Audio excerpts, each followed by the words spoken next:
one of the first things we started with was Medicare for All, way back, like maybe, what, 10, 12 years ago, maybe longer.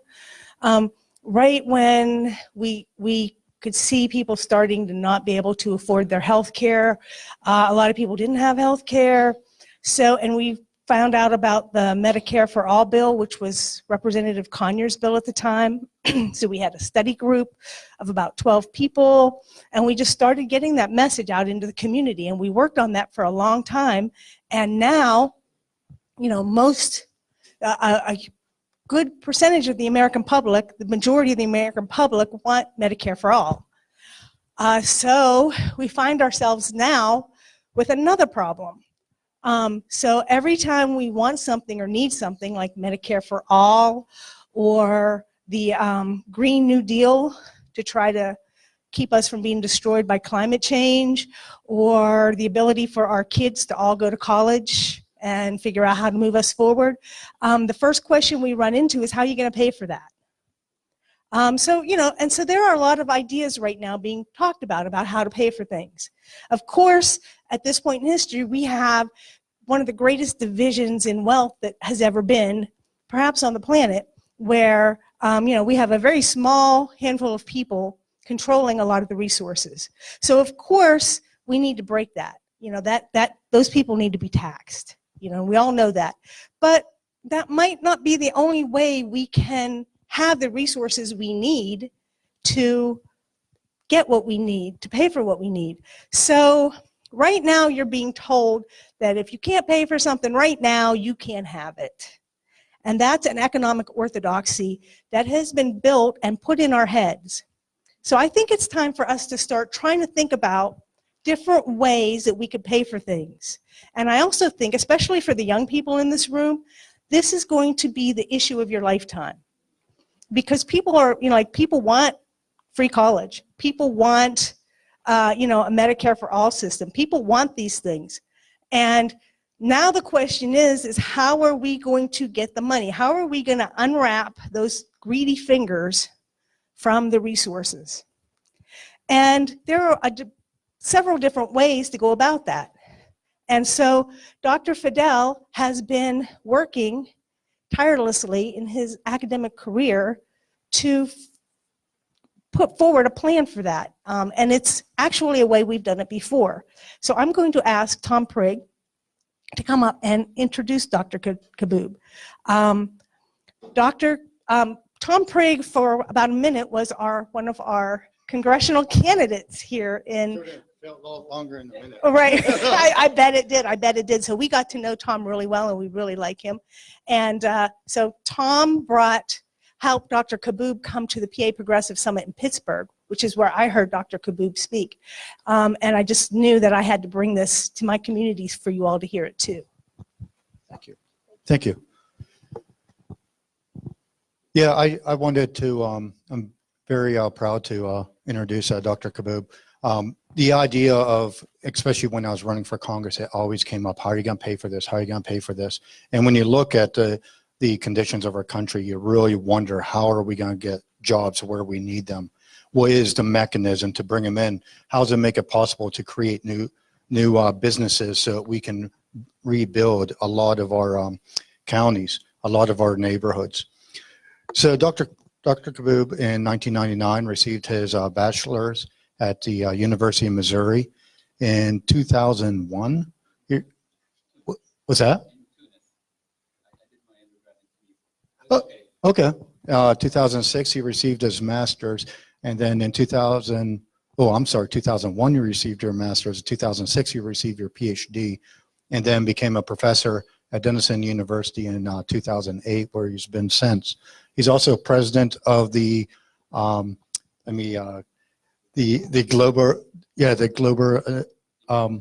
Institute for Sustainable Prosperity. So I will not talk any further, and here is the mic. Thank you, Doctor. Thank you all for being here, and thank you, Tom and Tina, for the invitation and for the nice introduction. I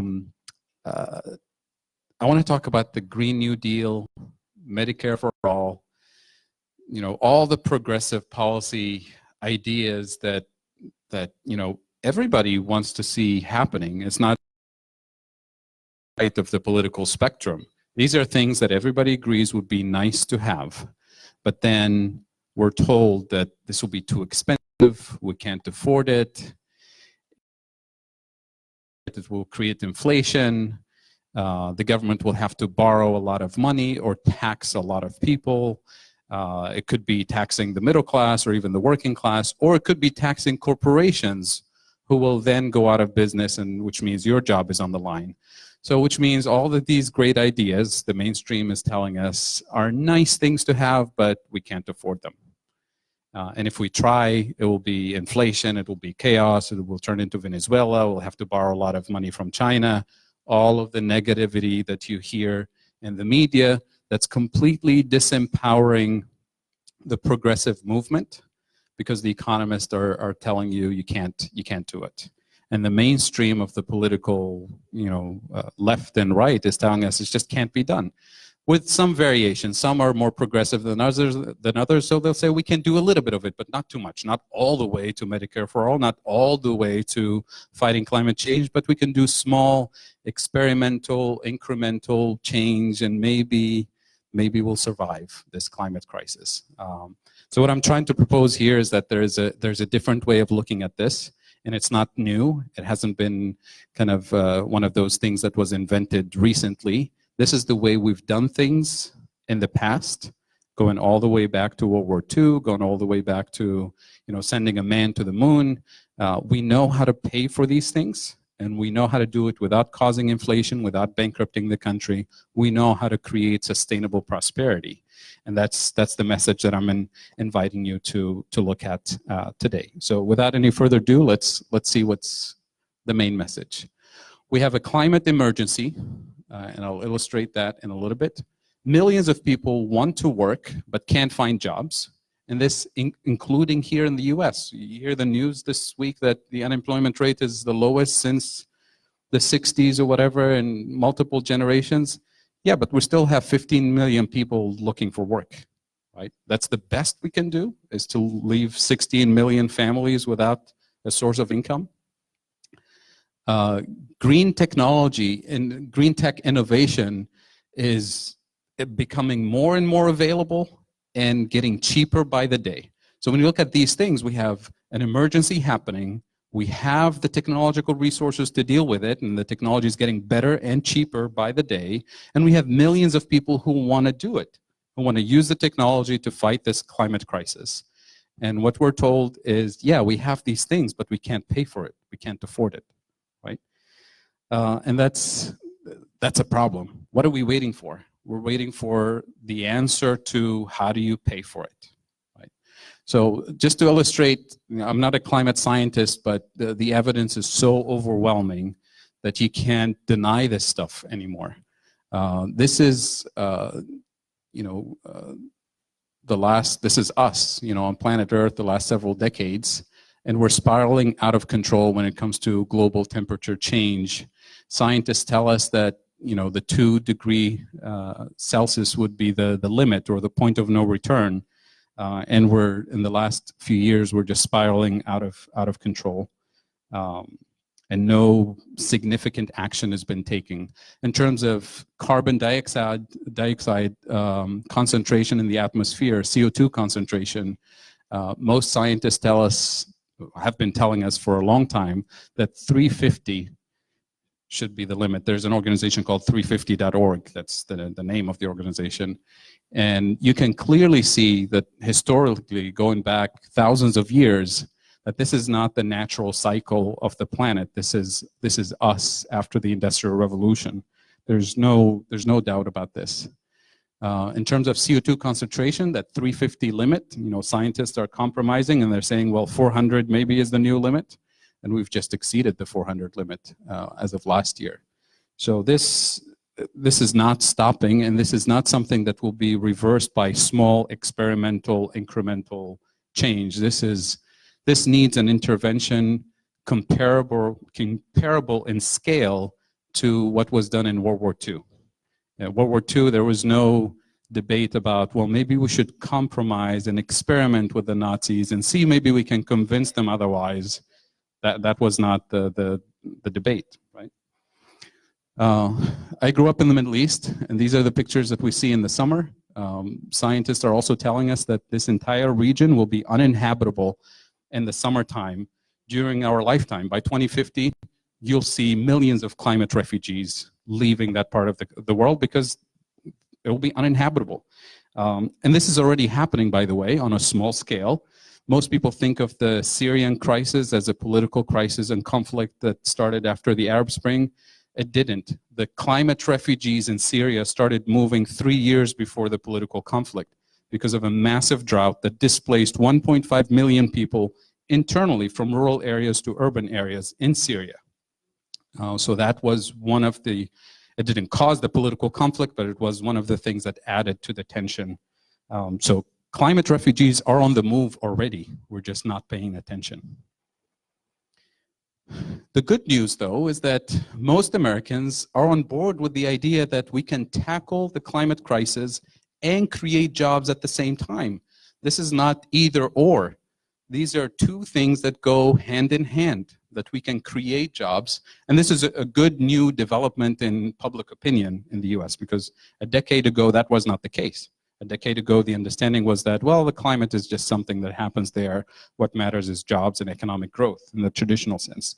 So that's changing, and changing really rapidly in the last couple of years.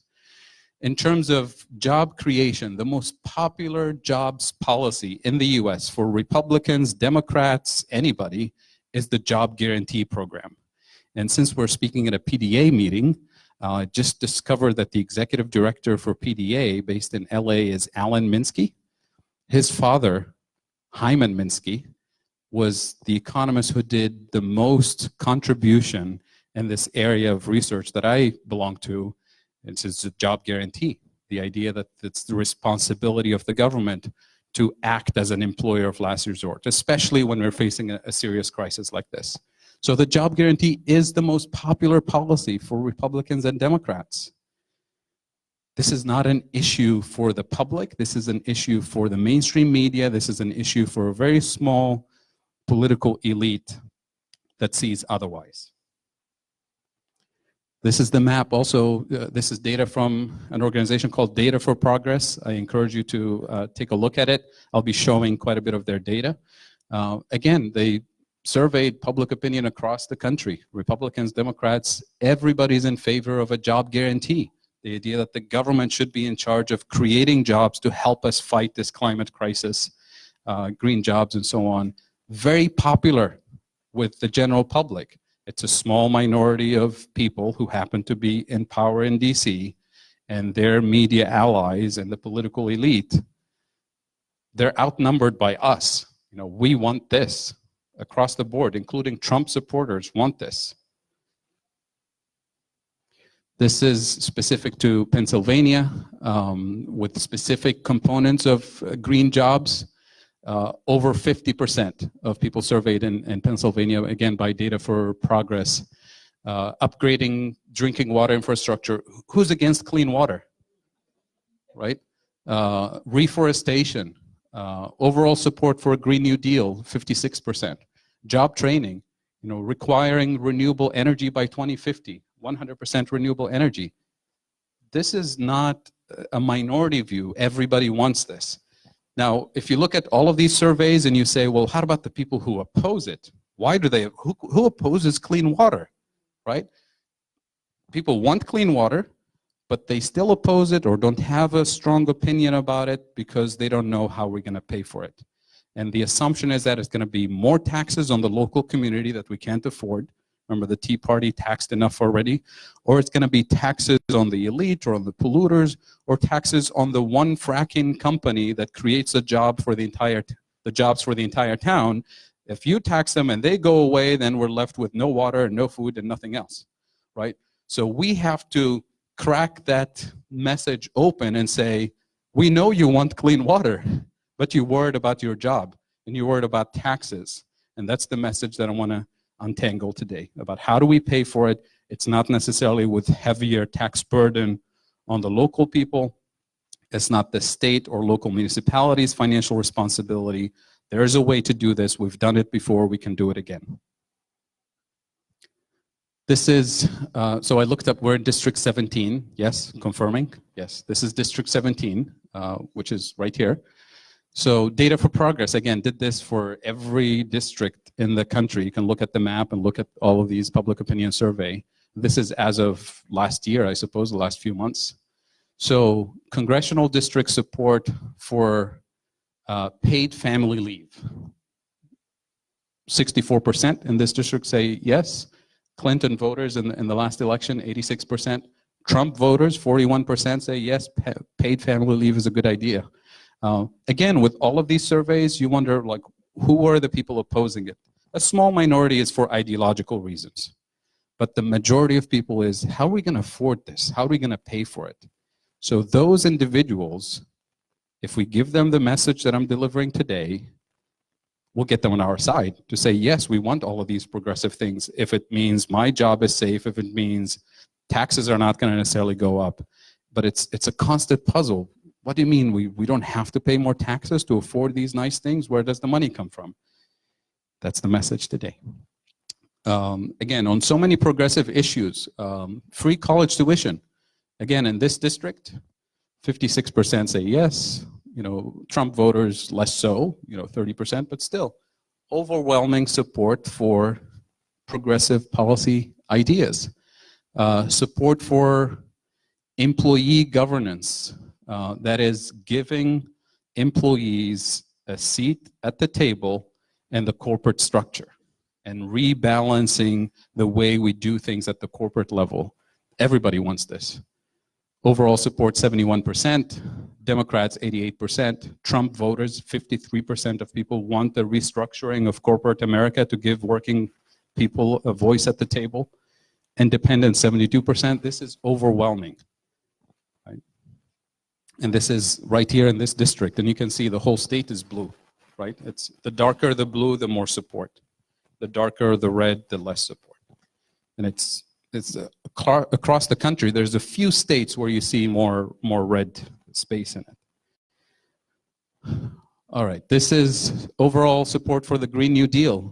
This is statewide. Pennsylvania is that 57% that I showed earlier. So these are popular ideas. It's just politicians and policymakers have a very a huge disconnect between what people want and what they're able to articulate in terms of how we pay for it. So my philosophy for the Green New Deal framework, and I thought a lot about this paragraph, and it eventually emerged yesterday as I was trying to introduce this to an audience in Newark, Ohio. We were talking about these things. The overall philosophy in this first line, by the way, take people as they are, where they are. This is a quote from Minsky, Hyman Minsky. I mentioned Alan Minsky earlier. He's a huge inspiration for this kind of work. He said, we don't want to, blame people for being poor and unemployed. We take people as they are, where they are in their location. We don't tell them the jobs are in San Francisco, you have to move there. There's nothing left for you here. Take people as they are, where they are, and do on-the-job paid training. So even if the skills are not there, you don't blame people for not having the skills and education. The best job training program is on-the-job training. And for many people who have been left behind for decades, I mean, these are the code name, you hear in the media and the labor market, they say these people are unemployable, quote unquote unemployable. And that means women, minorities, people with disabilities, people who spend time in prison, people who have lower levels of experience and education. They tend to be the first to be fired when the economy hits a recession, and the last to be hired when the economy starts booming. They're stuck at the bottom of the labor market. They're left behind. And when economists say, we're at full employment, that's what they say in the media this week, right? We're at full employment. How about the 15 million people who still want to work and can't? So this is what we're talking about. Minsky is very specific about this program is to make sure that the 15 million people that mainstream economists ignore and say, well, that's their fault. They made a mistake, or they shouldn't be part of the labor market. We need to introduce not just a job with benefits, but a broader social support network to allow people to thrive on the job. So here we're talking about housing assistance, mental health assistance, legal aid, soft skills, family counseling, career counseling, all of these things that many of us privileged people have in our network, but people who have been left behind and excluded from society, from the economy through generations. These things sound pretty straightforward, obvious to us, but a lot of people who have been left behind, giving them a job and saying, show up tomorrow morning, doesn't mean that they can actually, if they're struggling with addiction, if they have family issues, if they have transportation issues, if they don't have a driver's license because it's been taken away and they need access to legal aid, it doesn't help to say, here's the job, and then it's your fault if you don't show up. Well, I don't have transportation, right? Or I don't have a driver's license. These are the issues that we need to pay attention to in the Green New Deal. Take people as they are, where they are, provide on-the-job, paid training, with the living wage and a broader network of benefits to lift people up. And to me, what this adds up to, in other words, is that we don't give up on people. You take people as they are and lift everybody up to a higher ground. And we can afford it, right? This is really the main philosophical framework for this. Now, the details is, how do we pay for it? So what is a Green New Deal? There is no Green New Deal today. It's a resolution that's been proposed in Congress. And think of it as an invitation for all of us to have town hall meetings like the one we're having today, where we come together and say, what is it that we want as a society to reshape the way we do things for job creation, for inequality, for climate, for healthcare? How do we structurally transform the entire system, hence the name New Deal? This is a new deal for society. And what do we want to see in it? And this is what democracy is about. This is participatory democracy, an invitation to say, these are the national priorities that we want to see implemented, and we want to be part of that implementation. So somebody sitting in Washington, D.C. is not going to know exactly what this local community needs and what our local priorities are. So this has to happen at the grassroots level. And it has to tackle the issues that we're addressing, which is climate change and inequality and jobs and healthcare, but it has to be participatory at the grassroots level. And this participatory at the grassroots level is scary for people in DC because they don't want participation. They want representation in the traditional sense. So the important part is that it has to be federally funded. The funding has to come from the federal government.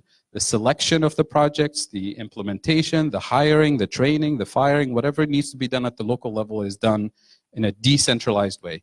But the funding comes from the sovereign authority. The federal government is the only entity in the US that has the monetary sovereignty that can afford monetary creation in order to implement programs. In the same way we funded World War II, in the same way we sent a man to the moon when everybody says we can't afford it. And local and state municipalities can't do that. So the one message that I hope will stick with all of us today about the funding mechanism is the following.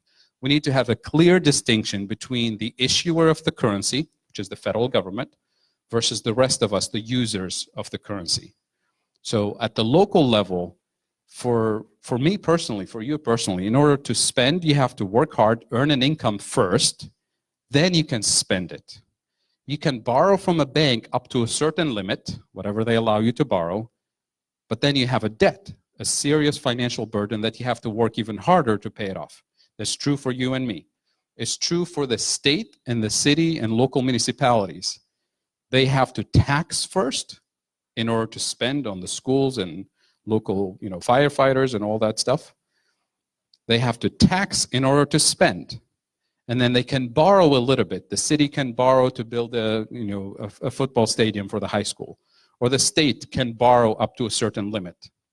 And that limit is determined by the lenders, by financial markets. And once you borrow money as a city or as a state, that becomes a real financial burden on the local taxpayers who then have to pay it off over the next 10 or 20 years. That's true for you and me, that's true for the city, for the state, for a business, same thing. You have to earn money in order to spend it. You can borrow a little bit up to a certain limit, and that's it. Beyond those limits, we can't exceed that. We can't, in other words, we can't just borrow unlimited amounts of money as if it doesn't matter. For the federal government, however, the issuer of the currency is the only legal authority allowed to issue currency in the system. So in order for us, the users of money, to be able to have access to it, to use it, to spend it, to lend it to each other, to borrow it from each other, it must have been created into existence in the first place, which means the only legal source for money creation is the federal government spending money into existence first. So the federal government, unlike the rest of us, doesn't need to tax at the federal level before it spends. It spends money into existence, the rest of us can use it and borrow it and lend it, and then it taxes some of it back. The federal government can't just tax all the money out of existence and leave us with nothing, right? Now, the federal government also gives licenses, special licenses to specific institutions to which the government delegates the authority of money creation. They're called banks. They get banking licenses. And they create money in the process of lending under certain conditions and certain rules, right? We just went crazy with that authority and gave them too much power to do whatever they want. But the initial historical creation of banking licenses was to serve the public purpose. And it's a reminder for all of us today that if banks are not serving the public purpose, then it's the authority of the federal government to take that license away from them or set up new rules so that they follow the new rules, right? So that's a detail that we can discuss later in Q&A. But the point is the federal government is the supreme kind of sovereign authority that creates money, which means now we have two sets of logic. A logic for the issuer of the currency, the federal government, and a logic for the rest of us, the users of the currency. The problem is that when we vote and when people run for office, they get those two logics confused. And they say, just like you balance your checkbook, you sit at the kitchen table and try to make things happen as a family, send me to Washington and I'll make sure the federal government is responsible to pay the debt, to reduce the deficit, to act responsibly, right? During election times, you see these little postcards that they send you in the mail with junk mail, with pictures of little babies with tears down their eyes and saying, I have a $50,000 debt already from the federal government that I have to pay. That's nonsense. I'll give you two examples to illustrate this in terms of how the federal government spends. The best example is World War II. World War II came right after the Great Depression, the most miserable time in US history. There's no money to be taxed, there's no money to be borrowed, right? And then this massive crisis, global crisis happened, and we had to make a decision. Do we intervene and fix this massive thing, or do we start learning German? Essentially, right? What did FDR decide? What did the nation decide? We're gonna do it, we're gonna win this thing, right? The question was, how do you pay for it? The country's broke, there's a Great Depression, there's no wealth to be taxed. That's where the power of the purse of Congress comes in. The government authorized the spending into existence to hire lots and lots of people to marshal resources, industrial resources to produce tanks and airplanes and ammunition and everything that it takes. And it moved the economy from the Great Depression to full employment within a matter of months. We had to go beyond full employment, bring older people back into the labor force, bring women into the labor force, younger people into the labor force, just to keep up with the level of production that was needed for the war effort. Where did the money come from? It wasn't taxing anybody before the war, and it wasn't borrowing from anybody before the war. So when did the taxing and borrowing happen? It happened during and after the war. So the money spent into existence, people have lots of cash, they have good jobs that pay well during the war. What do people normally do with their wages? They go on a shopping spree, they buy a new car, a new house, entertainment, or whatever it is. Except during the war, we had to shut down industrial production for cars and consumer goods and stop building new homes because we're dedicating all of our energy and productive capacity to building airplanes and tanks. So now these people want to buy homes and cars and they have a lot of cash, but there's a shortage of homes and cars. What do you think will happen to the price of cars and the price of homes if everybody wants to buy lots of it and there isn't enough? There's going to be inflation. There would have been hyperinflation. And that's where the taxing came in, and that's where the government bonds, or war bonds at the time they were told, or freedom bonds came in as a way for those workers who have a lot of cash to save their money until after the war, as opposed to spend it during the war when there wasn't productive capacity. So now you buy a freedom bond from the government, and the government is saying, take this piece of paper, we promise to pay you back in 10 years plus interest. So now you've postponed consumption until after the war, which explains the post-war boom in construction and the middle class, the American middle class rising in the golden age. That was part of that financing of World War II that spread over the next 30 years. The point is, the federal government didn't need to tax, it didn't need to borrow to make it happen. The taxing and borrowing happened for other reasons, because the war was already in full swing, happening. This is what we want to do today with the Green New Deal. We want to tackle this thing on a massive scale comparable to World War II, hire millions of people to do the work and pay them decent wages and restructure the economy in a new deal, right? A new deal for society, a new deal for America, except this time it will be green and inclusive and all that, which I'll talk about. And there's no need to increasing taxes, especially not at the local level. There's no need for borrowing from China. You know, dollars are made in USA. Why would we borrow them from China to begin with? Right? It's just a nonsensical thing people say in the media. So does that mean, am I saying we shouldn't tax the rich?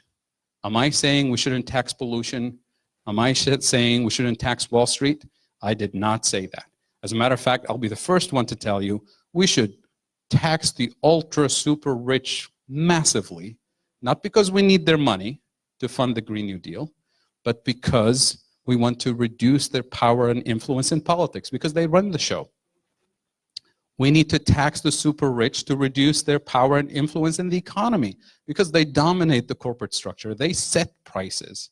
They make things difficult for small businesses and entrepreneurs. That's why we need to reduce their power, to save democracy from oligarchy, to save the economy from these massive abuse of power in the marketplace, and to restore a more equal, just society, to address inequality, because they're just way too rich. Again, these are two important issues, but we should decouple them. The problem with the progressive movement in general and the Democrats in general is that they try to tie both together.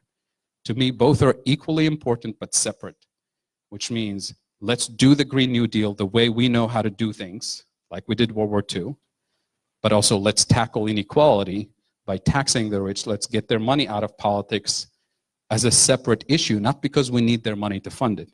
Let's tax pollution because we want clean air, clean water, clean soil, not because we want their money to pay for the Green New Deal. Let's tax Wall Street to reduce their power and influence, to reduce speculation in financial markets, which destabilizes the system, not because we need their money to fund college education or need their money to fund healthcare. These are separate agendas. We need to be very clear about what we want. We want all of those things, and why we want each one, and how we pay for the programs that we want. If we have that kind of clarity, then the statistics that you just saw for Pennsylvania, for this district, for every district in the country, the people who say, I don't know about clean water, you'll get them on your side, because they do want clean water. They just don't want to be losing their job because of a clean water program or paying more taxes for clean water. That's how desperate people are. They're willing to compromise in clean water because the fracking company is the only thing that gives them their livelihood. And there's nobody out there in the political spectrum that says, I have a new vision for your small town to thrive, to prosper without that fracking company. That's the message that we want to convey. And that's where you see people united on this issue, right? If we just clarify the funding mechanism and the thing about taxes, then we get the overwhelming majority of people on our side for this. To me, this should not be a political issue. This is a straightforward issue. Clean water, clean air, green jobs, more diverse, sustainable local economies. It's a no-brainer. Everybody wants that. So the disagreement is always about how do we pay for it. And in this particular part of the country, I'm from Central Ohio, all the way to Michigan, Pennsylvania, the so-called Rust Belt area. In 2016, both Trump and Bernie Sanders struck a nerve in this part of the country, and it's still raw to this day. And it's gonna be the same game in 2020. And they both came in and said, we feel your pain. You've been ignored by Republicans and Democrats for the last 30 years. They sold you this free trade stuff, they took away your jobs, they outsourced everything, and they left you behind. And all the money went to Wall Street, all the money went to the coasts. So if you hear this message in 2016, that's number one, that's refreshing. Finally, somebody feels my pain and recognizes the problem that we've been struggling with, and recognizes that the mainstream political parties ignored us. So those who are leaning to the left went with Bernie, those leaning slightly to the right went with Trump. There's no way that the Clinton would win here with that kind of narrative. That narrative is still alive and well today, and it's not going to be any Clinton-like candidate that will win this part of the country. It's going to be more of Trump or something like a Bernie Sanders narrative or Elizabeth Warren narrative. All the other 20 candidates, as far as I'm concerned, it's more of the Clinton agenda with slight variations here and there. And unless the progressive movement recognizes this, there's no way they're going to win Pennsylvania or Ohio or Michigan or Kentucky or the rest of the country for that matter. And that's really the cracking the funding mechanism. How do we transform society and the economy without putting the burden on working people is going to be a huge key here. So implementation of the Green New Deal, it has to be locally implemented in a decentralized, participatory way, but the funding has to come from the federal government. It has to be urban and rural, just like the original New Deal. It was implemented in every single congressional district. The Green New Deal will be inclusive, so urban programs and rural programs that transform the economy. It has to be inclusive. The original New Deal was not inclusive. It was a time in US history where African Americans were excluded from the economy, excluded from certain neighborhoods, excluded from the New Deal. This has to be inclusive and restorative.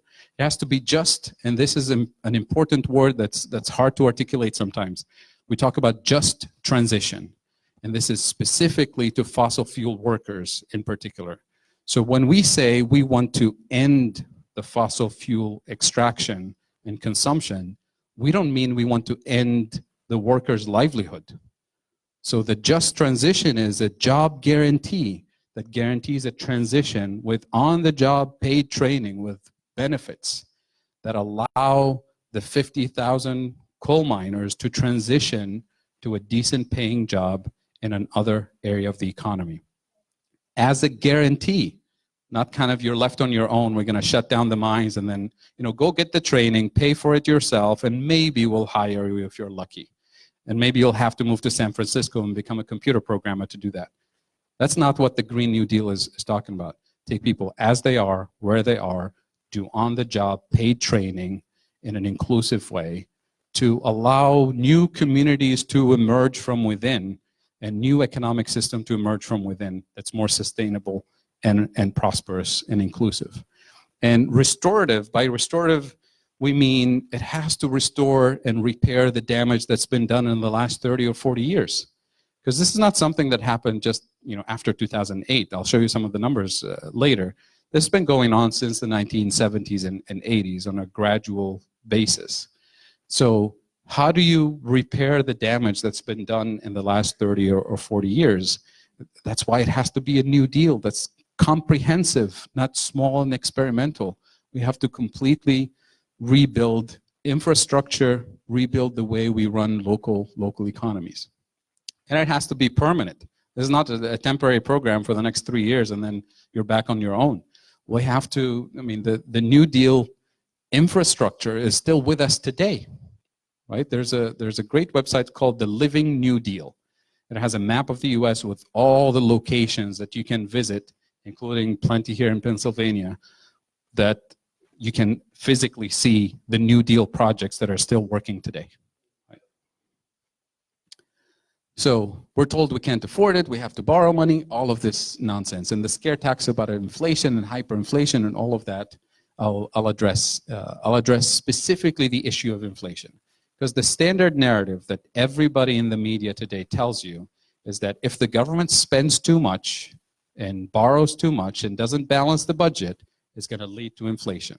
You take anybody who's never studied economics in their life, they know that's like the law of gravity, right? The government spends too much, there's a deficit, is going to cause inflation. Well, where is the inflation from the US national debt that, people started worrying about the national debt back in the 80s when it started rising to $1 trillion. Now it's $22 trillion. Where is the inflation? We actually don't have inflation. Japan has the highest debt to GDP ratio in the world, in the developed world. And it's been for the last 30 years, people are saying it's going to go bankrupt. They're going to default. They can't afford it. They have to balance their books. They have 250% debt to GDP ratio. When it was 90%, they said it was too high. And then it got to 120, they said, that's it, they're declaring bankruptcy tomorrow. And then got to 150, they said, that's it, Japan is gonna collapse. Now it's 250% for the last 30 years, and Japan has deflation. Not a hint of inflation. The US, since 2008, the last 10 years, the inflation target of the Fed is 2%. So central banks set a target for inflation and say we need to reach at least that level. We haven't even come close to 2% inflation target, despite the fact that they did everything they can to bring inflation from almost 0 to 2. They can't. The European Central Bank, same thing. Their inflation target is 2%. For the last 10 years, they couldn't hit the inflation target. Japan has an inflation target of 2% for the last 30 years. They couldn't hit the inflation target because their views about what causes inflation is completely wrong. And they've just admitted it. The Fed a few months ago made a statement. They said, we just don't have any valid theory of inflation. We have no idea what causes inflation.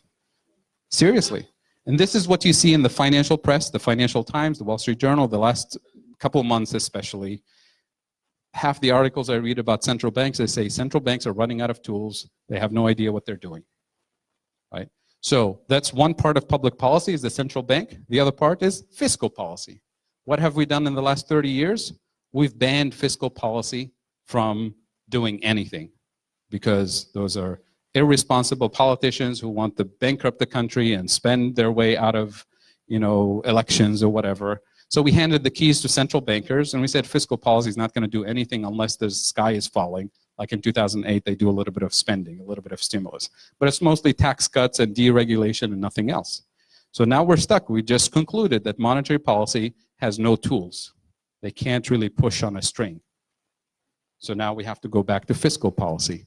And this is what the Green New Deal is about. It's all fiscal policy, right? So it turns out there are items in the US economy that increase the cost of living that all of us feel. If I make a survey right now, you'll know exactly what I'm talking about. The US is not experiencing inflation overall, but there are 4 items that are really inflating the economy and other items that are deflating. So the average shows no inflation. So what are the most expensive things that people deal with? There's 4 of them. Healthcare, that's 1.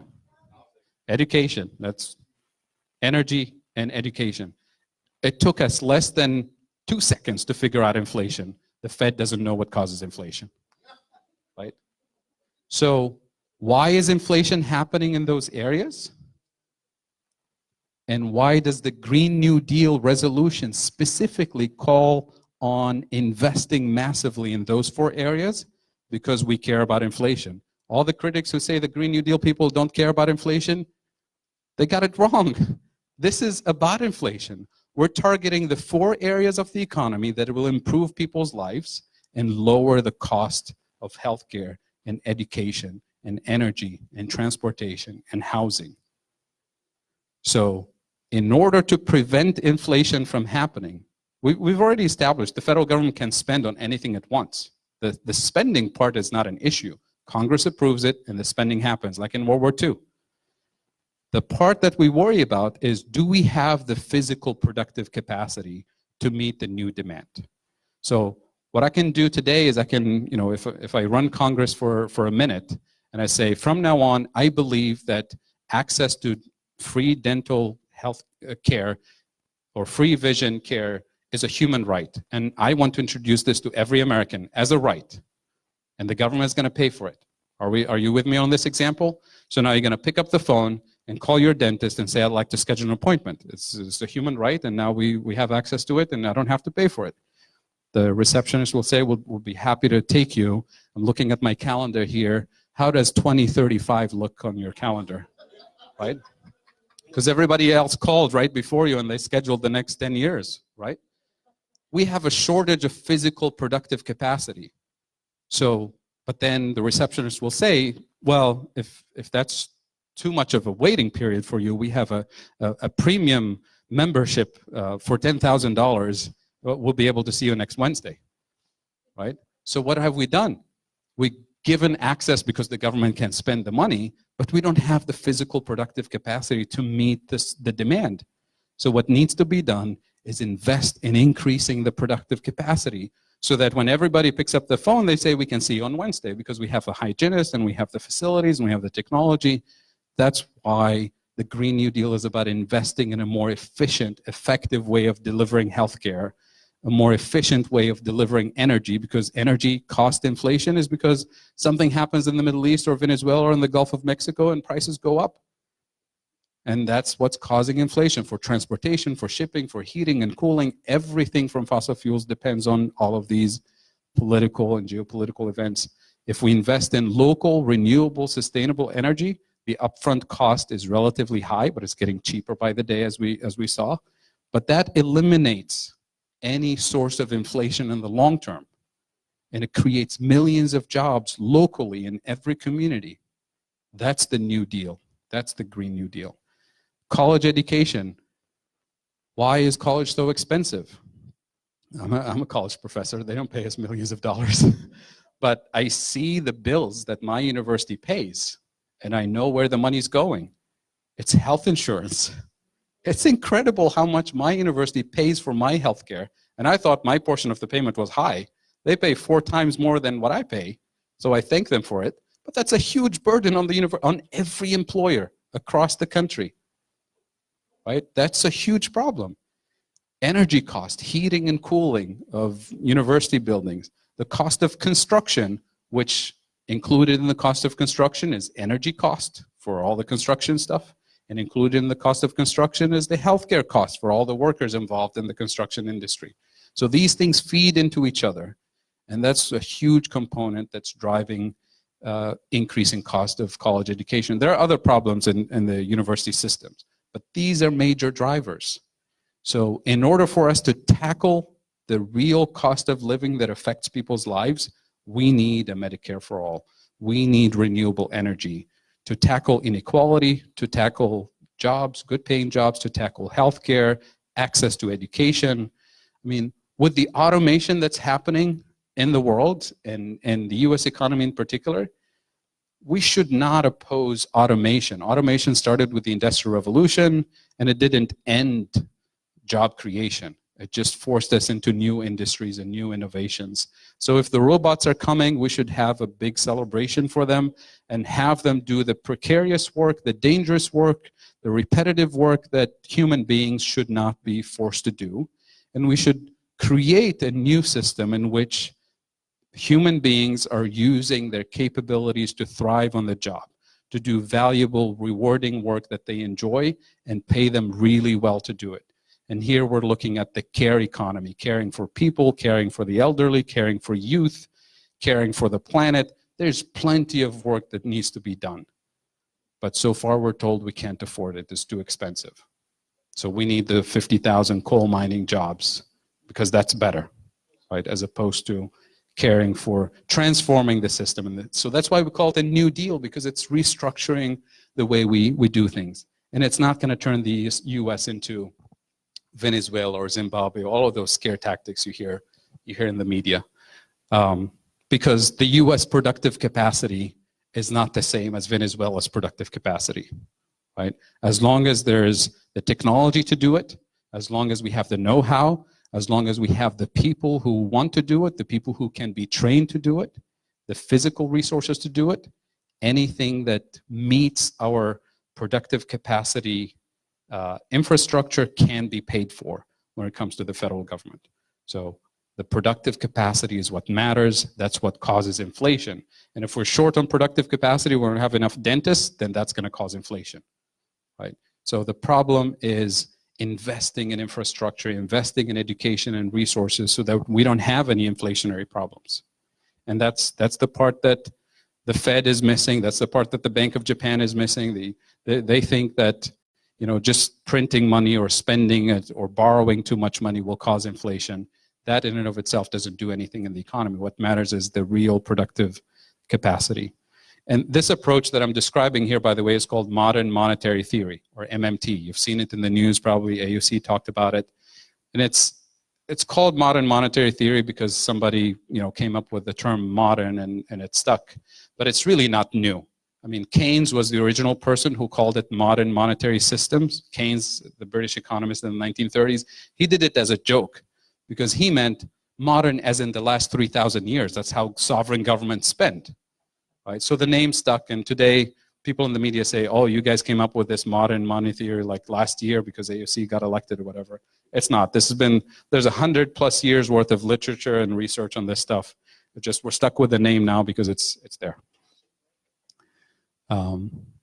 So I talked about how we paid for World War II. That's how we're going to pay for the Green New Deal, right? When JFK said we're going to put a man on the moon in 10 years, the scientists said it can't be done. We don't have the science. We don't even have the technology to do it. When FDR said we need to win this war, and he asked, what does it take? And they told him we need 180,000 airplanes the first year. He said, how much can we produce? They told him 30,000 at most. How much was produced the first year? 300,000. Did we put a man on the moon when everybody said it can't be done? Do you see this technology in my hand, all this wireless stuff, all the internet, everything you use in your home, in your car? All of that stuff came out of research and development, scientific research to put a man on the moon. Did anybody predict that 20 years from there we'll have wireless cameras or wireless this and Velcro and all of that stuff that came out of the space program? We couldn't even imagine, right? Which is fine. So when we say today the technology that we have to fight this climate crisis is not there yet, it's kind of maybe we'll put a dent in this thing, but I don't think we can win. That's the same level of imagination that we had when we said we we're going to put a man on the moon or we're going to win this war. Invest enough in research and development and make this a national priority and we'll win this. But if we say we're not there, we don't have the resources, we don't have the science, there's no research and development, and we sit and look at the planet as it goes up in flames, then is that what we want? Or do we want to capitalize on human ingenuity, on our capabilities to research and invest and invent? That's what I want. I don't know about the rest of you guys, but I believe it can be done. And we have no other choice. We have to do it. Like there's a famous meme that circulates on the internet and somebody says like in 2050, he said, well, this climate change thing was a hoax. So we created all these jobs and cleaned all the planet and have clean water all for nothing. Right? That will be a great joke to have in 2050. You say, well, the whole thing was a hoax, but you know, created all these great things in the meanwhile. That was a waste of time. So I talked about this, these slides. I can just skip them. Here's the one that maybe towards the end you want to step over here and take a selfie with this picture because you want to remember this in 2020. So I'm going to spell it out for you. This is from my friend Pavlina Chernova, who produced this graph. And Bernie Sanders presented this graph a few years ago on the Senate floor. Let me walk you through it. Every time we hit a recession and the economy recovers, who gains from the recovery? The top 90%? I'm sorry, the bottom 90% or the top 10%, right?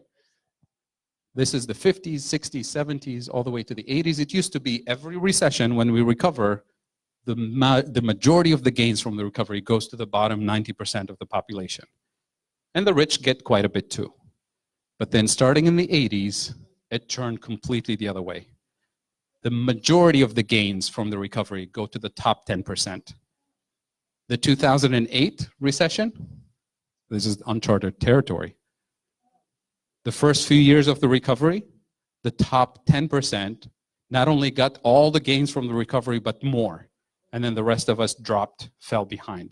So when people say Things are a little better now, but not, right now it's more like this, which is not great. So when people say 10 years after the recession, the recovery, it still feels like a recession, it's not just a feeling, it's real, right? Because all the jobs that were created, including the jobs report that came out yesterday or Friday, lower paying jobs, no benefits, gig economy, everybody's hustling for multiple jobs. It's not a recovery. It's not a recovery. This is, and there's nothing, we haven't done anything, by the way, since 2008 to change this trend. This is still happening, and it's going to happen again in the next crisis unless we do something about it. So when we talk about taxing the rich, I really mean it. Because this can't be happening. We can't pursue this any further. So I'll leave this here. You can take a selfie with it and share it with your elected officials. All right, on the green stuff, when people say quality of life is not improving, so we measure economic growth by a variable called GDP, gross domestic product. They talk about it all the time on TV. They call it economic growth. This is economic growth. Looks great, right, in the US? Oops.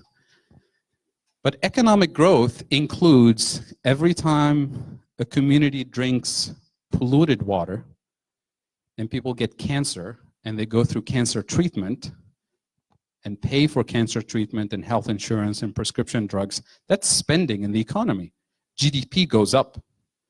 So when you see cancer rates going up and cancer treatments going up, the economy also grows and it gets celebrated on TV. Yay, the economy grew by 2%.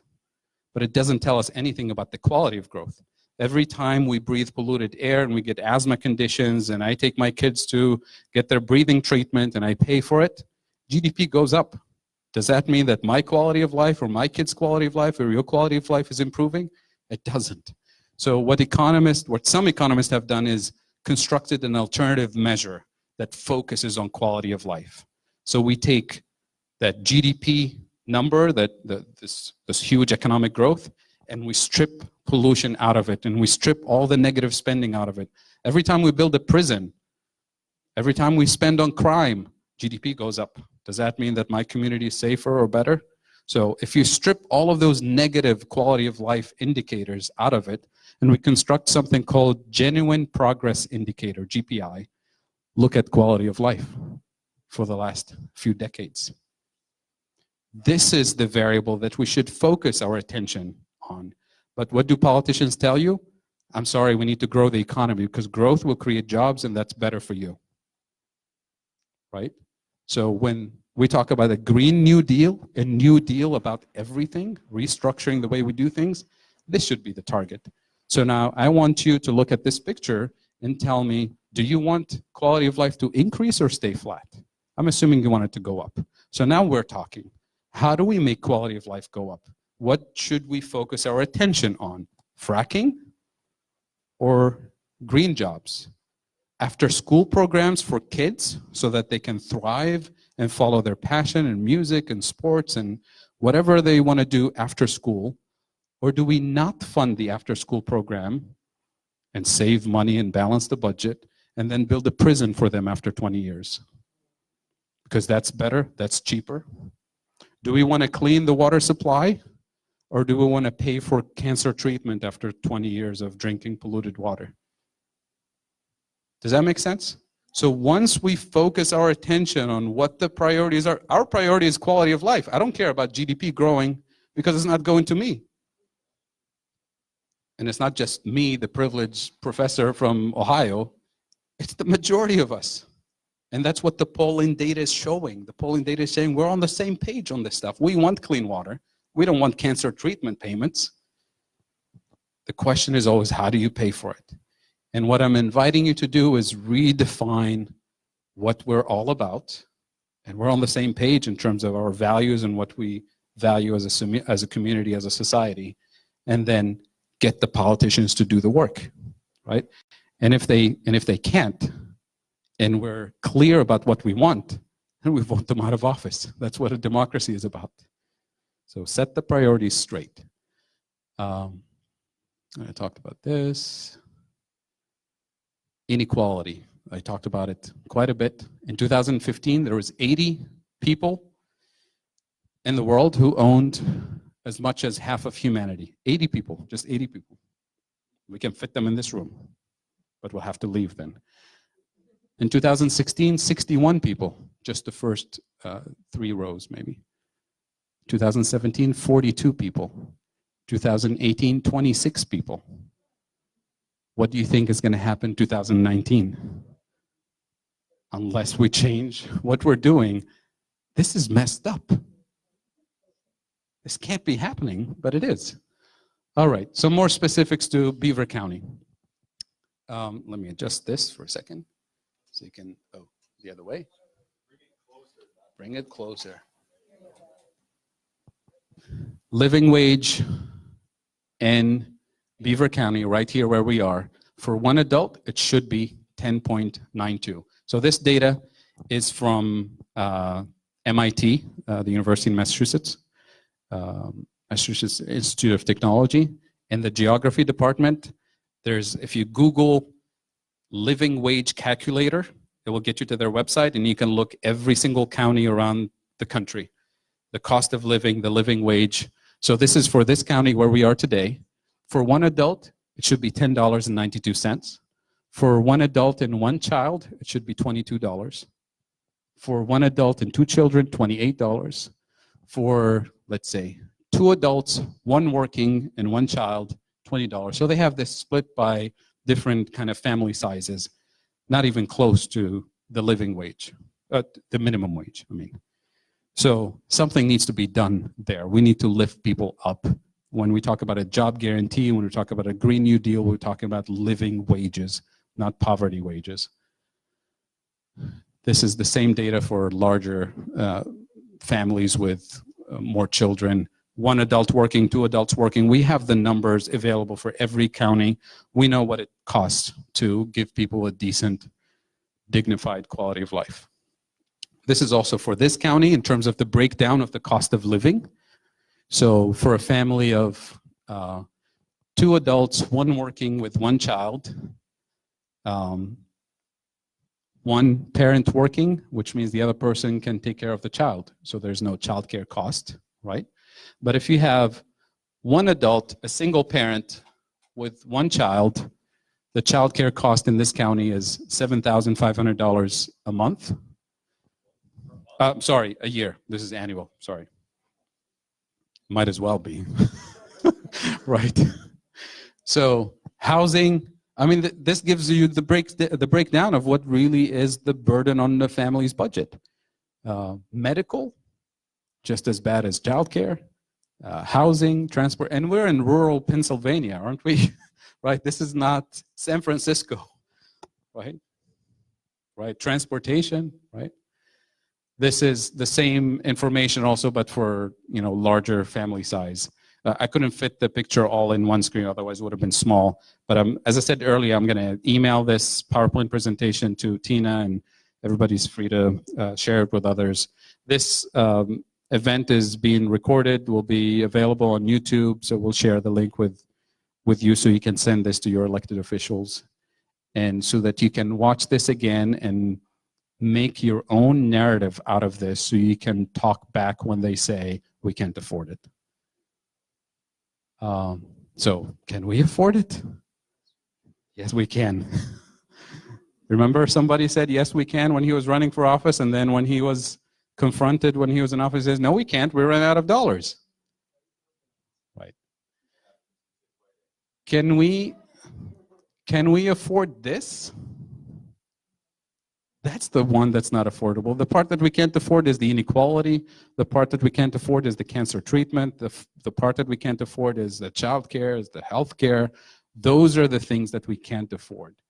But paying for these things is affordable, is unavoidable.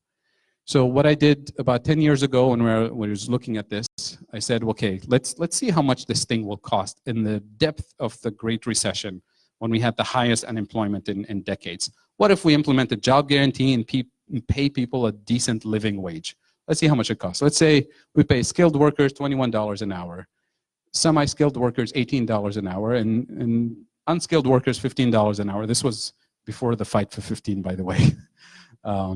It should be fight for 25 now. So let's see what it does. And I said, let's put some numbers on this. So at the time, there's 23 million people unemployed and underemployed, the hidden unemployment numbers. This is in 2008, 2009.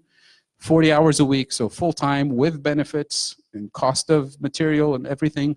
The net cost of doing a true full employment program, a true job guarantee program, is less than 4% of GDP. Do you know how much we spent on bailing out the banks? Not less than 4% of GDP. And this is a program that tackles inequality, poverty, and eliminates involuntary unemployment. We spent 10 years worth of bailouts and stimulus and tax cuts, and you saw where the gains from the recovery went, right? And we didn't even put a dent in inequality. We didn't put a dent in structural unemployment and poverty. So that's what we're talking about. And to conclude, and I'm happy to do Q&A for as long as people are willing to be here, we have 12 years to go in terms of tackling the climate crisis. 12 years not to think about the climate crisis, because we should have been thinking about the climate crisis from the moment we read Silent Spring in the 70s. This is 12 years to act on a massive scale, and maybe we'll make it. So it's urgent. The climate crisis, inequality, poverty, exclusion, injustice, all of these things call for urgent and bold action, not small, experimental, incremental things. Let's see how it works and then decide. We need bold action. The current climate crisis, the jobs policies are too weak, too expensive, too slow, too ineffective. I mean, if their policies worked, we would say, well, at least it's working. But it's not even working, right? So as they say, if you're stuck in a deep hole and you're digging, the first thing you do is you stop digging and you think about a different way out. That's what I'm asking you to do. Let's stop digging. Literally, in some cases, like resource extraction. Economic justice and climate justice via living wage Green New Deal are possible, desirable, and affordable. And I'm happy to answer questions. Thank you. Right, so the question was, could the term fiscal be unpacked a little bit more? So in public policy, we have two sets of policy tools. Monetary policy, which is what the Federal Reserve Bank does. They change the interest rate every 6 weeks when they meet, or they leave it the same. So that's monetary policy. And the last 3 decades, it's been mostly the Fed, central bankers doing that work. Fiscal policy is Congress. That's the president proposing a budget for the country. It goes to Congress, it gets debated and then voted on. That becomes fiscal policy. And fiscal policy is about 2 things. How much are we going to be spending, and on what are we spending money, and who are we going to be taxing? That's what fiscal policy is, taxing and spending. And that's decided by Congress, the House and the Senate, with the proposal obviously from the White House to start the process. And the Green New Deal is fiscal policy, right? So it's elected officials in Congress and the Senate. This is their job, this is their responsibility. That's why we vote them into office, and that's how we can vote them out of office. Ashley? So 2 questions. One of them a little bit rhetorical. So if in the 17th district, we have such a high percentage of people who believe in these things, where are they all today? And how do we get them here? That's one. And the second one is a little bit on specifics that you may not want or be able to go into. Randy and Tina are very involved in Healthcare for All PA. And, you know, we've gone back and forth, and I've been at several of their presentations. And one of the things that they talk about is that eliminating insurance companies, private insurance companies, would ultimately actually create jobs, because there would be more jobs available in the medical industries. And that's all fine. But the specific example I give, I have a friend who's 56. right? And she's a computer programmer at UPMC Health Insurance. If Healthcare for All PA happened today, she can't go back to school for 4 years and be 60 years old trying to enter the job market as a physician's assistant. That's not an economically viable path for her. So could you, this is based not necessarily on this, but on your experience as an economist, give a better example of how what Randy and Tina talk about could actually be possible for someone like my friend? And I have ideas about how to get people here too. So one of the things that Medicare for All will do is reduce a lot of the inefficiency in the system, and the private sector should be all about efficiency. And even the study that was supposedly an attack on Medicare for All in Bernie Sanders' program, the study itself, funded by the Koch brothers, showed that it will save $2 trillion. The Medicare for All will be $2 trillion cheaper than the existing system. Actually, at the Keystone conference, I was sitting across the table at lunch with a physician with 30 years worth of experience as a doctor. And I asked him, where do you work now? He said, I work for an insurance company. What do you do? He said, I do paperwork. Like, that's efficiency? To take somebody with 30 years worth of medical experience and not have them serve people, but do paperwork in the back office, deny people insurance, or do whatever they do?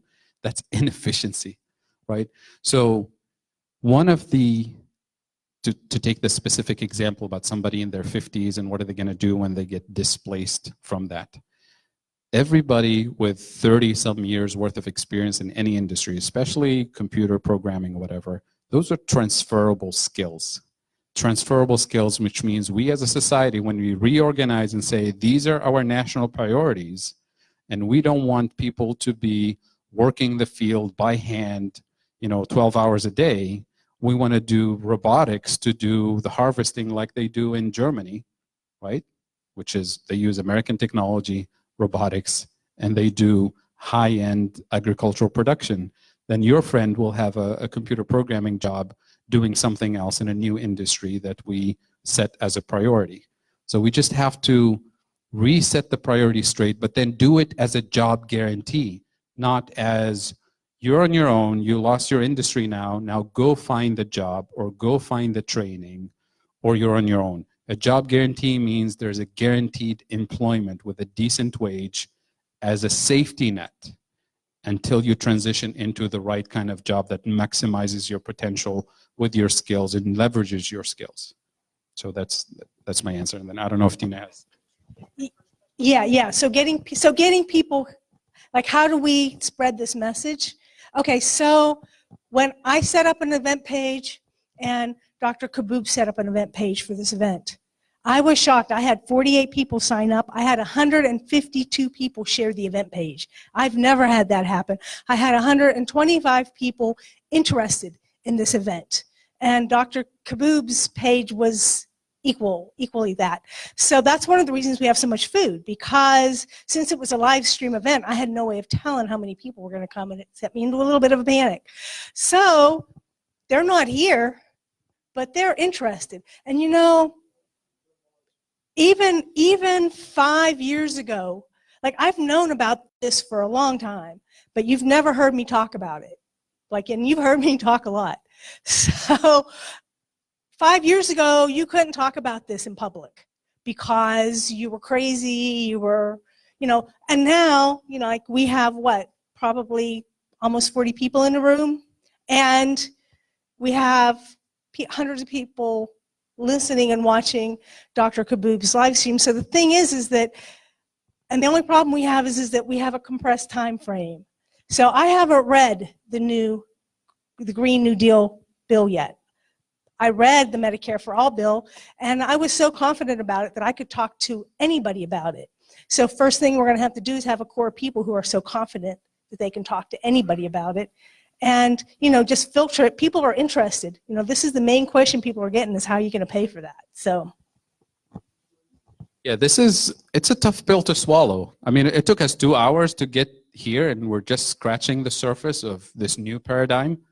But imagine you're running for Congress or for president, and This is the debate stage, and they tell you, so this is your program for America. How are you going to pay for it? 60 seconds. What can you say in 60 seconds? And we're getting much, much better at saying this in 60 seconds than 10 years ago. I used to challenge my students in the classroom and say, we spent 3 weeks talking about this stuff. Now tell me, how do you do it on the stage as a presidential candidate? And I used to joke, if you can do it in 60 seconds, I'll give you the Nobel Prize for communication. And this week, one of my students met the challenge. Partly because we as an MMT community, we're getting better at communicating this. And I guess I'm getting better at doing this in the classroom too. And this is what he said. I increased the intensity of the challenge. I said, fit it on a bumper sticker. And this is what he said. He said, and I was shocked. I was like, wow, you did it. He said, as long as we have the productive capacity, the federal government can afford Medicare for all, college for everybody, and all of that. And he put, as long as we have the productive capacity up front, which means this is what matters. 10 years ago, when somebody asked us to explain MMT on a bumper sticker, we used to say, a sovereign government can spend on anything it wants. And then that's the bumper sticker, and that's the message you go away with, and say, well, I know that's going to cause inflation, that's going to cause hyperinflation, and there isn't room on the bumper sticker to explain the nuances, right? But now we have a better way of communicating this, and we have way more people out there in the mainstream media who already know and are reading more, and this is what's happening in the last 3 months. The mainstream economists, the mainstream, establishment, they're attacking MMT, they're attacking Bernie Sanders, they're attacking Medicare for all, and AOC in particular, right? And what is their strategy is to say, I'm a Harvard professor, I used to run the Treasury, I used to run the World Bank, I know better, and I know that's not a good idea for America. Take my word for it. And what is the Financial Times doing? What is the Wall Street Journal doing? What is Bloomberg is doing? We're not going to take your word for it. Tell us why. You've been wrong about the recession. You've been wrong about deregulation. You've been wrong about climate change. You've been wrong about all of these things, and you tell me to take your word for it?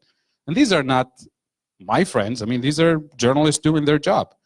They're saying the mainstream is not making sense. They're just saying, take my word for it because I know better. And at the same time, the MMT and job guarantee and the AOC community, they're making more and more sense. The first thing they say, we say, well, we're skeptical about your stuff. And then the more we listen, the more we hear to a session like this, they say, well, I don't see any logical flaw in what you're saying. It still sounds too good to be true. I have a lot of questions for you, but I'm going to keep listening. That's where we are today. And I think that's a huge progress. So to answer your specific question about why are people not here today, I think the local data that I showed you, which is valid nationwide, the majority of people are on our side. They fear the taxation, they fear the deficit, they fear inflation, they fear what they see on Fox News about Venezuela, and the scare tactics about, they're labeling the Green New Deal as a socialist program or whatever. Nonsense. I mean, when you sit down with, people who care about their community and say, this is what we want to do, did anything that I described today sound like socialism or communism? Or if anything, it reinforces the democratic process in this society. And the other thing we have on our side is the material reality that we have to figure this out. Okay, so we have Dan, then we're going to have Janet, and then we're going to have Mtume. So the one thing I was thinking is like the communication about the wealthy people. Like, I don't think there's anything wrong with the wealthy people, but the fact is that I think, I feel as though the wealthy people are the ones that use most of the resources in the first place. So they should be paying more. I mean, for instance, they hire people from high schools. They hire people, there's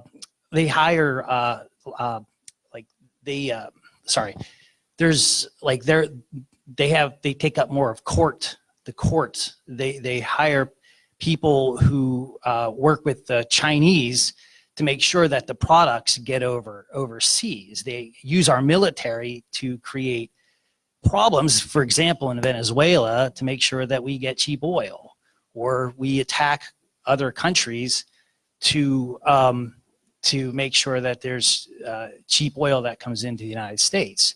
But they're using our money to make sure that they profit. So I think they make more profit off of, say, for instance, the roads, because think about, like, if you think about Jeff Bezos not paying anything in taxes, he's using our natural resources and the sort of life essence of people by, I mean, in sense of time, like this is my time I'm using to help Jeff Bezos out, but he's not paying those people appropriately either, just like Walmart and such like that. So all I'm saying is that they actually use more of the government's money than the rest of us. I'm a barber. I don't use half the resources that the wealthy use, and most likely most of us don't use, like in the bank bailouts. Like we paid for the bank bailouts. Like that's crazy.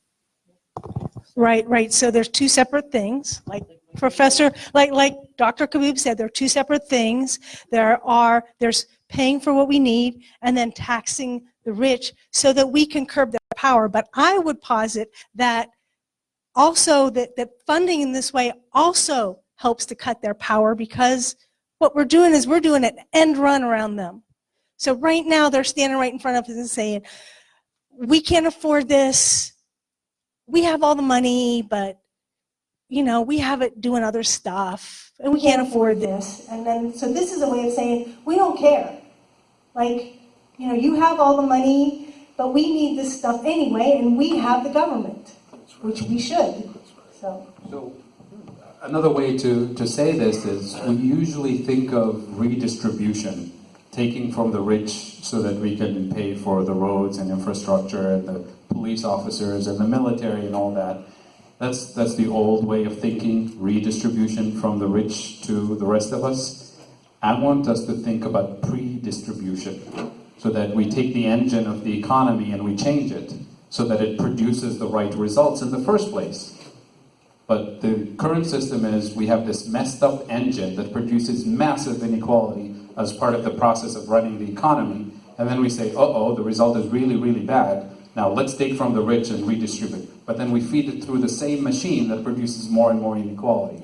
We want to change the engine. We want to pre-distribute at the source so that fairness and justice is included from step one of the process. Again, we should still tax them. Not because we need the money, but because of what you described, the excessive power and influence they have in the economy, the abuse of resources, and all of that. That's who we elected. People we elected are who are passing the laws that allow Jeff Bezos' company. I don't even personally apologize. Now we have I'm going to put you on a stack if you want to be on a stack. So, I have worked in public education and social studies education for more than 3 decades. And to bounce back to Ash's question, how do we get more people here? How do we get more people to understand this? And it might be something that you might be able to speak to in your experience at the college level. I'm sure you know by now that what you talk about and the topics you choose to discuss in your classroom mold the next generation of American citizens. Specifically, though, when you speak to education majors, you mold more than the next generation of citizens. There was a time when I was a young teacher in the 90s where it was very easy, both financially and logistically, for public school educators to have availability of resources in economics education. So the thing that matters when you think about how you massively move an idea like this is if you can create a space for educators to understand the concept of economics. And I don't mean economics teachers, I mean first grade teachers and 7th grade English teachers, right? So we do not, as an American public, invest in quality economics education. We should, the things you are talking about are economics 101 at the college level. Most Americans never have exposure. So that allows the opposition politically to take advantage of our ignorance of the subject. But more than that, what is offered by nonprofit organizations to public and private school teachers as free resources to use in their classroom? Who spends the money on those programs and who puts the ideas in the 3rd grade teacher's hands shapes a generation's understanding of economic principles. And the money is not out there for anything but very conservative ideas. example, I attended a conference on economics and the environment back in the 90s. And at that time, you know, cap and trade was the joke of the Republican Party's offer, right? Cap and trade was a Republican idea that nobody outside the right even wanted to talk about because it was a joke of a solution. And now we hold it up as if it is the solution. Why? In public schools, we taught it for 30 years that cap and trade was the answer until the good answer became the bad answer. So one of the things I would hope your group addresses, that you might address, is that if we want education, this isn't where we need to be all the time. We need to find those donors with enough money to create good programs available to public educators for free with college credits. They'll come and they'll teach it. The UMKC blog and Bill Mitchell's blog, the MMT blog, is called New Economic Perspectives. Stephanie Kelton started that blog. Stephanie Kelton is Bernie Sanders' economic advisor now. And that's how Bernie Sanders finds Stephanie Kelton and the rest of the network that works in this area. And within a matter of weeks, the blog was the top blogs in the world, and the Wall Street Journal was writing about it, the Financial Times was writing about it, because there were answers to the financial crisis coming from Minsky's tradition and this job guarantee tradition. And that's what put us on the map, at least in terms of policy discussions. And then Bernie Sanders' elections led to Justice Democrats and a whole bunch of young people saying, we need to do things differently. And that's where AOC connected with the MMT network 2 years ago, before her campaign. And that's where the Green New Deal came from. And it's one thing leads to another. And it started with a handful of people that had no power, no influence, no money. It doesn't mean we're there yet. We're still outnumbered in terms of think tanks and resources. I mean, I see the stuff that they give to high school teachers for free. Here's the stuff to feed your students. And as an overspent and underfunded high school teacher, you take the good resources that are available, easy to use, and make sense to educate the next generation. And that's where we need to be investing a lot of. We're fighting on multiple fronts, and we're inviting as many people as possible to join us on campaigns, on educational materials, so connect with real progressives, connect with the Modern Money Network, connect with people in this network, and I'm happy to introduce you to as many people as possible, because we need you in this. We can't do this without a mass movement. Did you say MMT? Modern Monetary Theory, MMT. Yeah. The U.S. Senate, by the way, 3 days ago, introduced a resolution sponsored by 5 senators to condemn MMT, this stuff, because it's too dangerous. This is serious. The U.S. Senate is taking this now. They're saying it's too dangerous for America because it will cause inflation, it will explode the national debt, the deficits, it will ruin the economy. The same narrative, and they cite Larry Summers, by the way, because this is serious. So remember the quote that a lot of people attribute to Gandhi, which I'm not sure if it was Gandhi. Some people say Gandhi, some people say no. Whatever it is. First, they ignore you, which they did. Then they laugh at you, and they did laugh a lot. And then they fight you, and this is definitely the fighting stage. They're scared. Then you win. I think we're getting there. I'm hopeful. And also, our PDA chapter could work this issue. If I have enough people that are interested, we could do that too. Thank you for your presentation. My question is, explain what the national debt really is and the deficit. Because if that's not real, with all the money they say is in the hole, then we still have problems. Oh, that's a good question. Great question. So remember what I said earlier about my personal finances versus the federal government? So my finances, I have to work, earn an income, then spend. If I don't balance my books, I have a deficit, and that's a problem for my family. Same thing for the state at the local level. When the state has a deficit, that's a real burden that society in this state has to pay higher taxes to pay it off. The federal level, the government spends money into existence first, then collects taxes. That's an important difference in the sequence of events. So the deficit is essentially money that the federal government spent that hasn't been taxed yet. And And why would that be a problem for you and me? Because when the federal government spends something and doesn't tax it, that money is in circulation somewhere, either in my pocket or in your pocket or the Koch brothers' pockets. That's a separate question of distribution. But it's somewhere in the private sector.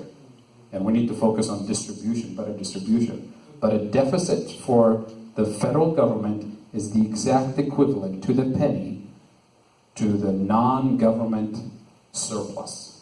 And is that because of all the money they print that's not actually worth anything?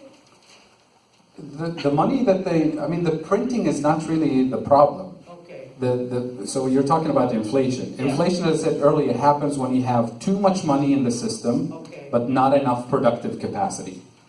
In our case, we do have the productive capacity. All right. But the fact that $1 today doesn't go as far as what it did in the 60s or 70s, Right.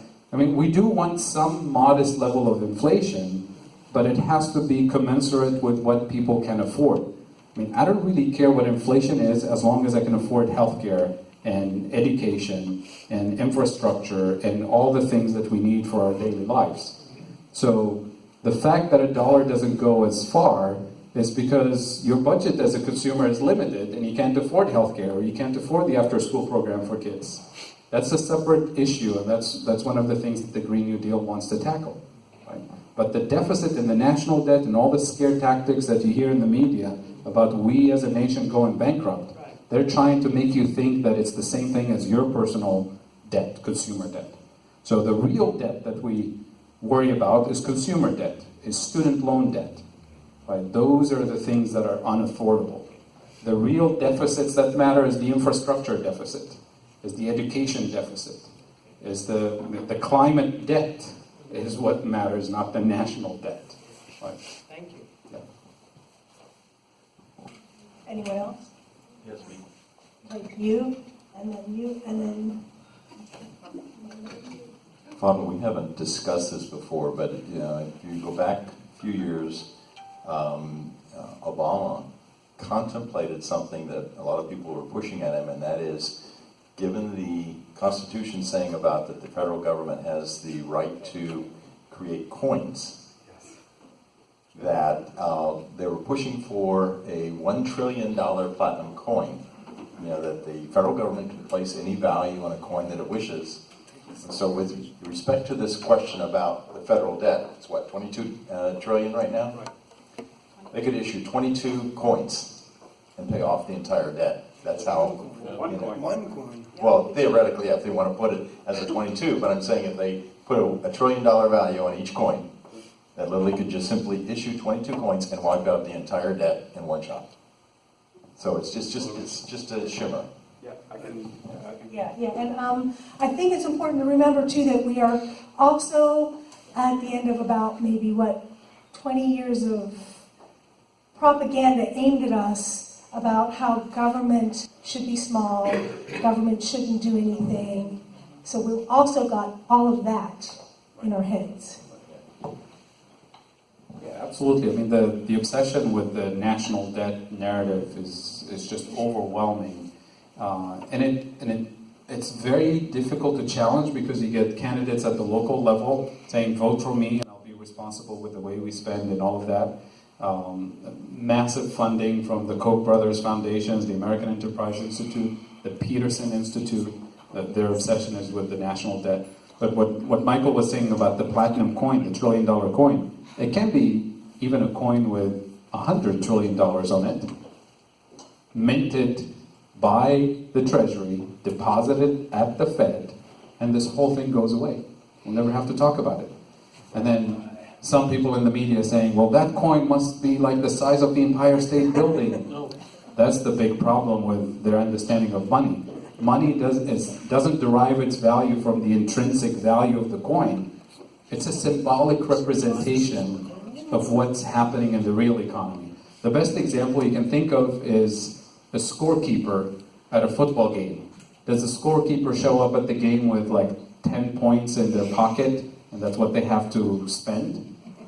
The job of the scorekeeper is to observe the game, follow the rules of the game that we set up for Team A and Team B. If Team A does the right thing, we give them credit. on the scoreboard. If there's a penalty, we take away points from them. You don't run out of points. It's not like the scorekeeper says, well, I'm out of points, guys, so stop scoring or just everybody go home. So the scorekeeper is to give credit based on the rules of the game. Think of the government as the scorekeeper for the economy. We do useful, productive things in society, we get credited, we get penalized for violating the rules, we get penalized and then your account gets debited. We don't run out of points, we don't run out of money. It's a symbolic representation of real economic activity. It's not any intrinsic value. So legally speaking, yes, the Treasury can do that and they can make this whole thing disappear. And wipe out student debt, all of it. Right. Unfortunately, I have to have those coins. Of course, I don't think I would lead with the $1 trillion coin when I'm out introducing the idea that.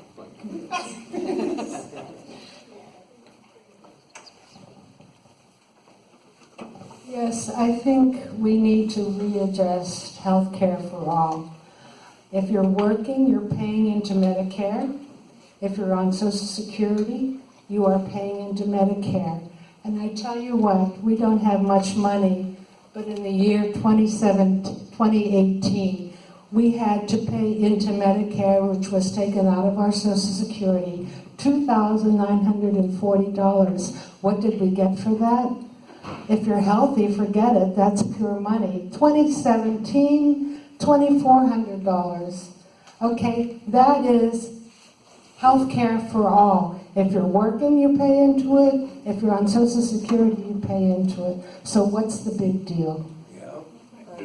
Cruel and unusual punishment. Right. Well, and it also keeps people pretty insecure. And it doesn't cover it doesn't cover dental, it doesn't cover this. It also keeps employees in line pretty well. If you have health care on your job, it makes employees much easier to manage. So we talked a little bit about how wages have been decoupled from our productivity gains we've seen since the 70s. Can you just explain a little bit about the mechanism that allows capital to, suppress wages in that way when our government targets unemployment and, cuts and privatizes essential public goods, how that creates starvation wage environments that force us in to all this private credit that we see. Just talk a little bit about that, I guess. So I wish I had the slide here to refer to your question. So since the 1970s, definitely the 1980s, we started seeing a decoupling between the increasing level of productivity in the US and the level of wages adjusted for inflation stayed flat for working class people. So when you have the economy being more productive, but wages are staying flat, who's getting the gains from that productivity? That explains that inequality picture. The gains are going to the top, to the owners of capital. So that creates, this feedback loop of inequality for the last 3 decades. In addition to that, what started happening in the 80s and especially the 90s with the free trade stuff that affects this part of the country and the outsourcing of jobs, it used to be, unions had a strong position to bargain for wages, but when you have the option to relocate completely out of the country, then whether you have a union or not have a union doesn't really change anything. They're just closing up and moving out of the country. So now the rest of the workers who are left in the US have no bargaining position, because if you push, they shut down and move to Mexico, they move to China, they move to whatever, and the global trading system made it possible, right? And that's the pain that this part of the country has been feeling. So now, how do workers, because wages have been flat, stagnating for 30, 40 years for the vast majority of workers, but the engine of the US economy is consumer spending. 70% of GDP, that picture that I showed you, is consumer spending. So if consumer spending slows down, we go into a recession. But the economy has been growing since the 80s, up and down every now and then, but it's pretty much growing. Where did the spending come from if workers are not experiencing any increase in wages? Access to credit and consumer debt, car loans, student loans, mortgage loans. That's been an exploding level of consumer debt. That's where the real burden is on families accumulating debt. We've gotten rid of, access to college education, so now you have to pay for it. And, conveniently enough, Wall Street banks are providing access to credit. So now you have massive consumer debt, wages are not increasing, quality of life is not improving, and things are getting worse and worse. That's why you see young people increasingly fired up about the political process, about climate crisis, about Medicare for all, because this is unsustainable. The pictures that I showed you here, this is a trend from the 80s, and it's how far can we go with that level of inequality? How far can we go with student debt? How far can we go with no access to healthcare and healthcare getting more and more expensive? Having health insurance that costs you an arm and a leg is not what people want. People want healthcare, not health insurance. Right? Health insurance is a tool to get you to the doctor. And it's a mechanism, but it's not the only mechanism. And it's definitely not a sustainable mechanism in this case today.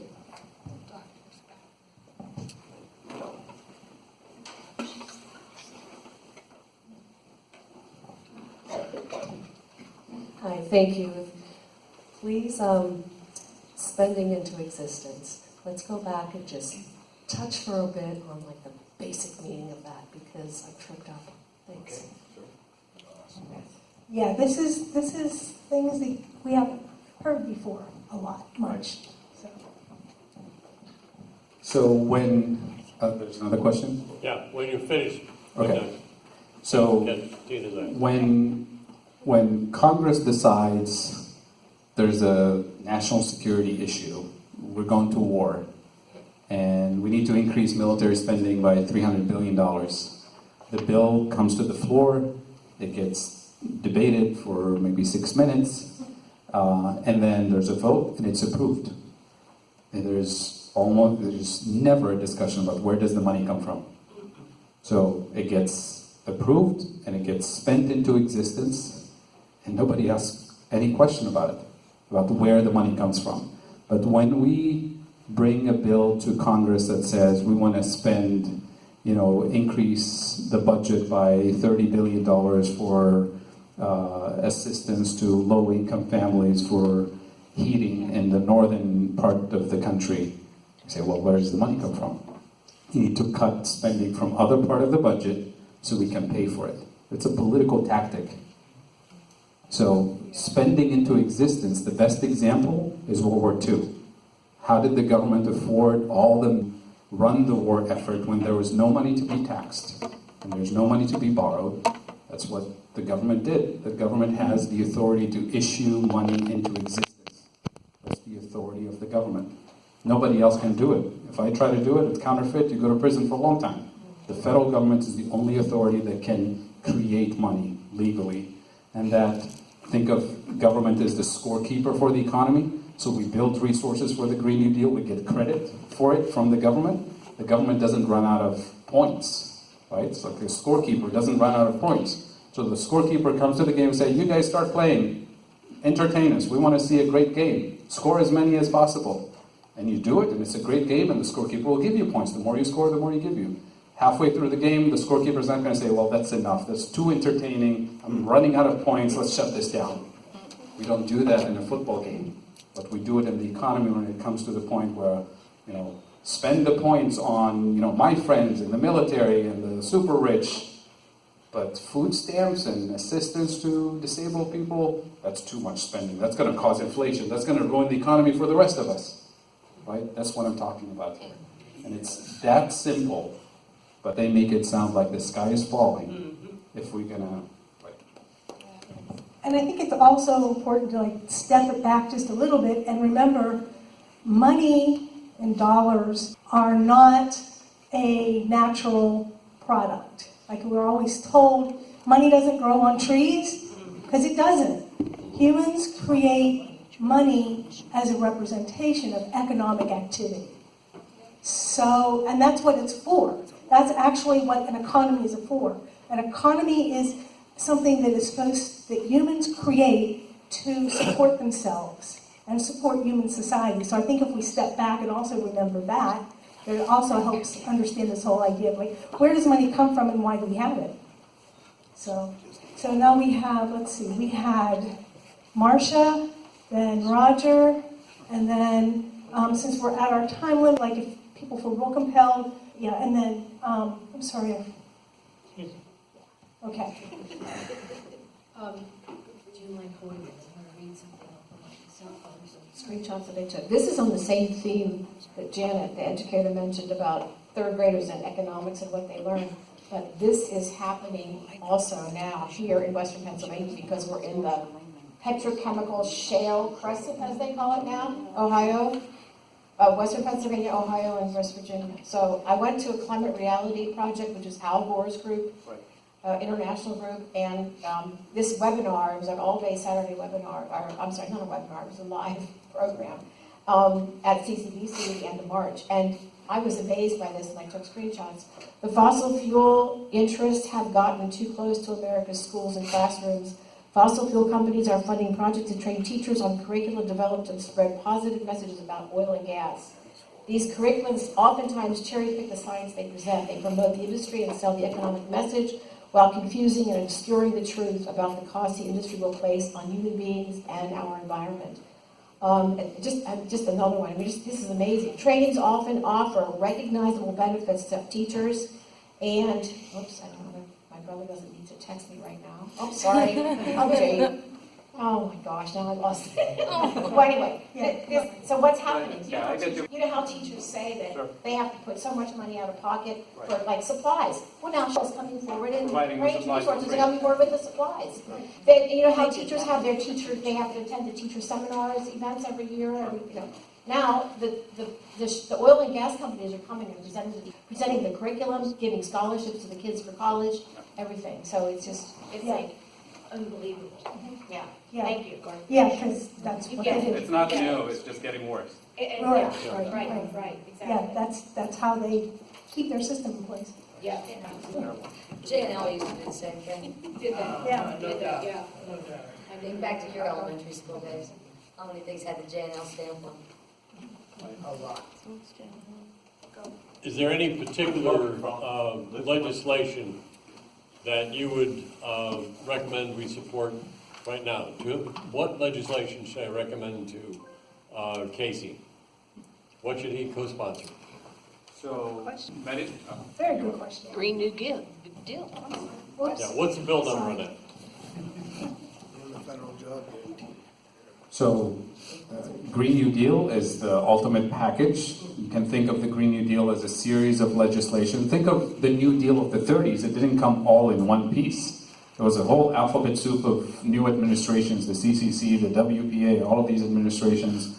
So today we think of it as the comprehensive New Deal of the 1930s. We're not going to put this in place all in one day. So Medicare for all is one piece. Federal job guarantee is one piece. Free college education is one piece. Taxing the rich is one piece. Taxing Wall Street is one piece. So the comprehensive vision that I tried to outline, sketch today, you can break it into pieces, but we have to be consistent and clear with the message. Not say that, oh, if we can't tax Wall Street, then we're not going to have Medicare for all, and we're stuck. When you put up your website, are you going to offer us a series of bill numbers? I don't have bill numbers, but I have friends who work with C and Bernie Sanders and Elizabeth Warren who have the specific bills and legislations to be... Can you please Yes. attend to that? Yeah, absolutely. And Dean and I will be in touch. All right. Oh, yes, I'm sorry. Yes, the money people have abandoned this country in the past with no problems. They pick up and they leave, or they take everything offshore with their money. If you put too much pressure on these people, China and India, who don't care about your 12 years, don't care about your Green New Deal, will just say, come on over, bring everything you want, let the United States slide, let it go into wherever it goes into. How will you stop this? Because you know that there are forces out there that are trying to destroy this country every day. They've been trying to destroy this country for hundreds of years. How will you stop this? And China is actually doing a lot of green stuff. So if they're leaving, we'll say, see ya. I'm serious, I don't mean it as a joke. I mean, what matters is the real resources, the productive capacity that we have here. The power of the sovereign authority, they're not going to take it with them. They're going to take their wealth. We can tax it, we can try to close, but it's not because we need their money to build the Green New Deal. Research and development is not going to be the ultra-billionaire hedge fund managers who will do research and development to save the planet.